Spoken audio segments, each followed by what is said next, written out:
morning all. Does the timing of photobiomodulation or light therapy affect the results?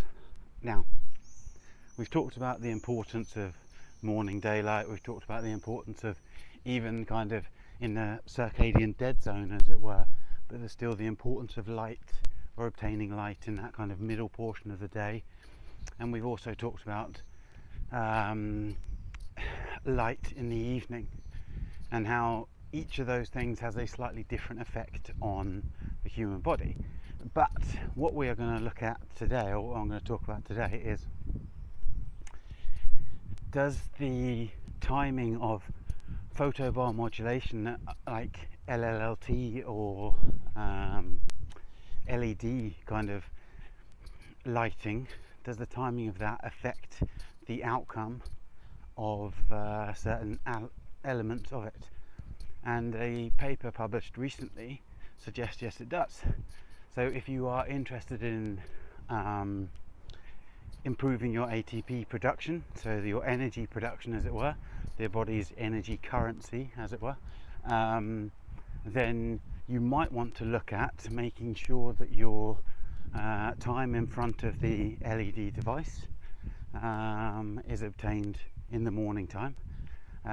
But according to this paper, specifically between 8 and 11 in the morning. Now, this paper was done in flies, so the crossover to humans is not concrete, but it would make sense, to be honest, if you were to optimize your function throughout the day, optimize your productivity and your ability, if we go back, to have a successful result, then getting the largest amounts of longer wavelength light, so the reds and the infrareds, in the morning time to optimize ATP production, that would make sense, because then you are out in the day. Like a long time ago, you'd be out hunting and you'd want a successful hunt, therefore you'd want the biggest or the best amount of energy production you can get. So,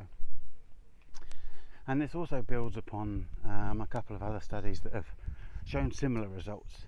So if your goal is to improve your energy levels, and you have a photobiomodulation device with longer wavelengths, i.e. those above 660, I think that is in this particular study they reference, then obtaining that like a session of standing in front of your panel or whatnot between the hours of 8 and 11 might provide you with the best bang for your buck in terms of ATP production throughout the day.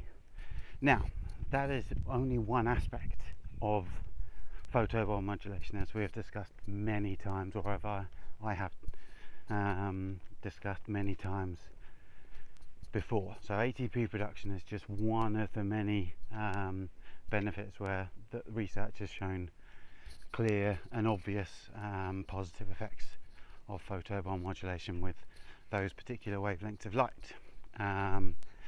But yes, if you are after energy levels, then you might want to look at making sure you have a little illumination session, as it were, in the morning at least, but between the hours of 8 and 11. Again, this was a study on flies, so the crossover isn't exact, but it makes sense, and there are other studies that have shown similar results of morning illumination. So again, if you want to optimize your ATP production, then you might want to look at getting your illumination in, especially if you have like a full body unit or a large body unit, complete or large body units, or even a desktop model.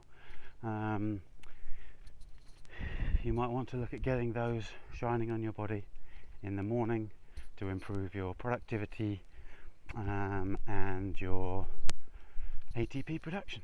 Have a great day, stay healthy, and as always, if you are fortunate enough to have beautiful weather,